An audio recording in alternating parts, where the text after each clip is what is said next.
Jersey guy, I'm home. I'm ready to talk about the game, and I don't really feel like rewatching it because I kind of got spoiled at work about what happened. It's okay to come out, we can get through this together.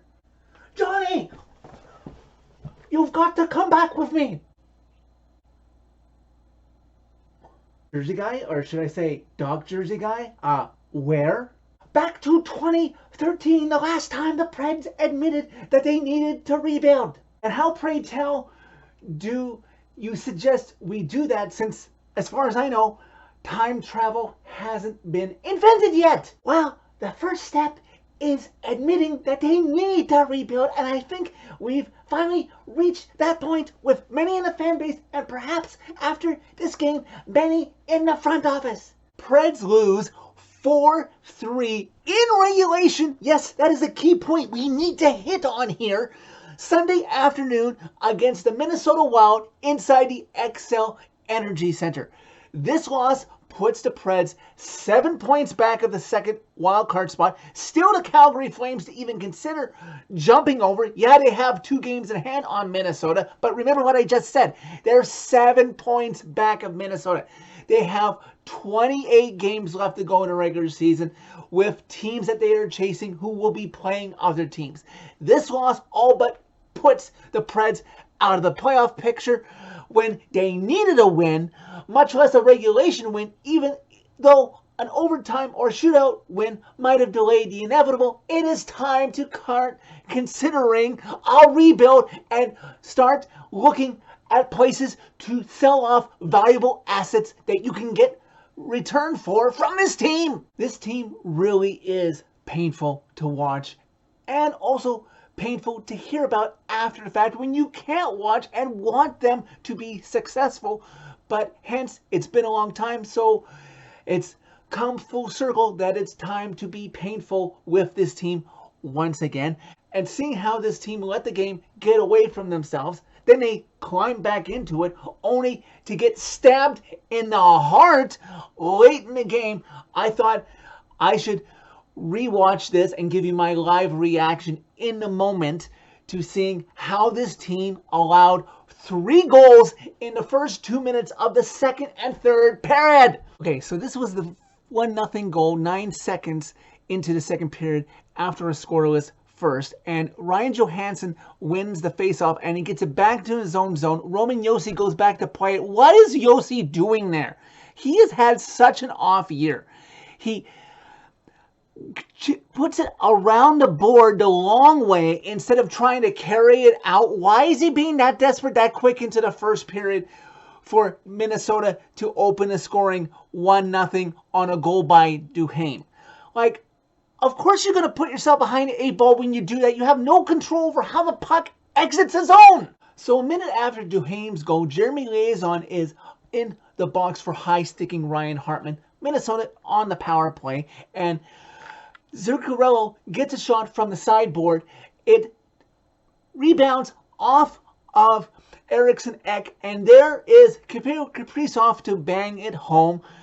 Preds getting no pressure on the penalty kill, allowing Minnesota to just skate. And I know they're on the power play, but you got to be a little bit more aggressive than that to prevent this team, especially when they're on home ice. The Preds down 2-0, putting themselves in a hole only 2 minutes into the second period. And I knew when I saw this score at work that they were going to be in trouble. Of course, I'm here to talk about the positives as well. Thankfully, the Preds didn't get shut out. Maybe the loss would have made it a little bit more easier if they had. Tommy Novak picks up the puck in neutral zone with just over 3 minutes left to go in the second. He skates down the left wing board, keeps it, and snaps it past Gustafsson, cutting the Preds deficit to 2-1. If you want to talk about sending a message to Tommy Novak, it's been sent. I do not want to see the kid benched any more this season. He deserves to play, and he helps the Preds way more in the lineup than out of the lineup. And moving forward, I want him to get top 6 minutes consistently. And then we're back to the bad part, because here we go, a goal barely over a minute into the third period. Preds play the puck into the Wild zone. They can't keep control of it. Hartman gets the puck out, and oh my God, Kaprizov got it in from that distance. Saros has got to have that, as Ekholm gives a half-ass, dare I say, attempt to try and defend him. Saros has got to make that save. I don't know if the Preds still lose this game in regulation, because that would be 5-on-5 that I know is coming, but Saros has got to have that save.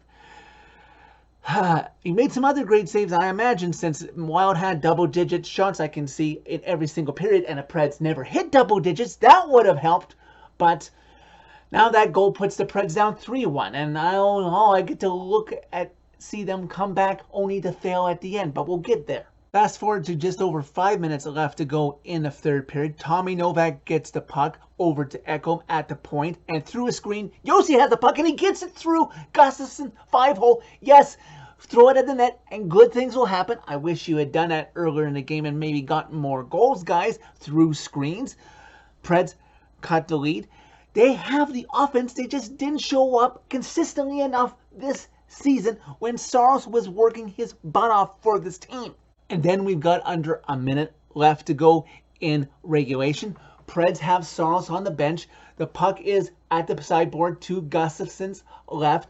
Play comes around, and eventually the shot is taken, and it's tipped in by Nito Niederreiter, who I also know made a key save when Saros was out of his net after his momentum carried him that way to keep the Preds in the game early. He adds on to that and ties the game, but I'm left thinking, now, in retrospect, did the Preds leave too much time left on the clock not to get this game to at least overtime and get a point?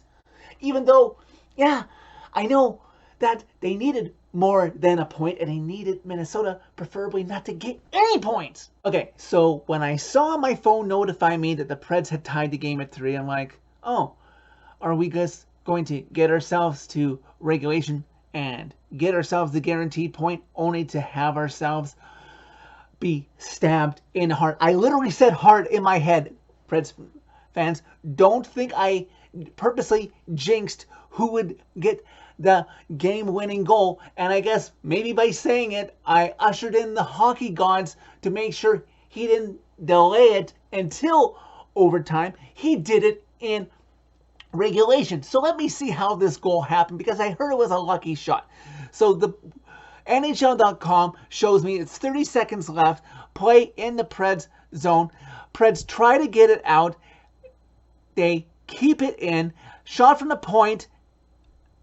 It looks like it's going to rise, and Ryan Hartman tips it in. I'm going to wait for the replay on the Wild feed here. 20 seconds left, the Preds. Just a tale of the season. And a shot by Brodin from the sideboard that rises. It doesn't look like it deflects, or maybe it it deflected off of McDonough. It deflected off of McDonough and then allowed Hartman to tip it past Saros because it redirected itself, and that's how the Preds lose this game. I had no idea it deflected off of McDonough first before it got to Hartman. Maybe it wouldn't have even landed at his reach to get it, and maybe this game goes to overtime, but it's all for naught, because it's good that the Preds lost in regulation, because now we can get the ball rolling here. We can move on to what is next. With the point difference in the standings that I have said the Preds find themselves at, and now that your neighbor, the Blues, are making moves, and assets are going to start coming off of the table that Poyle isn't going to be able to offer the key pieces on this team to people soon if they're getting players from other teams, that it's time to start taking calls. Obviously, don't get yourself fleeced for the future. You have pieces that other teams need. I'm glad you're not going to be a buyer. I've said that quite a few times in the last Preds fan reaction videos, but say it with me, Poyle. Say it with me. Ownership group just is satisfied with just tearing a profit. I'll be so glad when Bill Haslam has total control of this team and hopefully wants to build a winner. Say it with me, guys. Everybody in Preds Nation, the Preds are a seller this year. 5 games left to go until the NHL trade deadline. Start playing the kids. If you can get points out of playing them, fine. And rest or healthy scratch conveniently pieces that you think you could get something for to protect them from being injured, because the last thing you need is for somebody that is a trade asset to get injured and then you can't move them, so you're stuck as if you were standing pat anyways. And show this fan base that you're committed long term to climbing that mountain once again. And I know this fan base will be loyal, but you just have to be willing to turn that page. So another painful Preds loss to add to the ledger. That is it for this video. Thank you very much for watching as always. Click like if you like this video. Click subscribe if you really like it. You can find my social media as always by clicking on a channel name.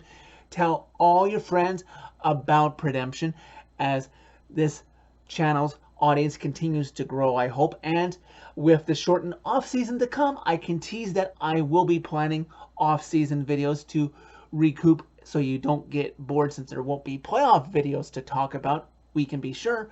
We just have to mathematically get there.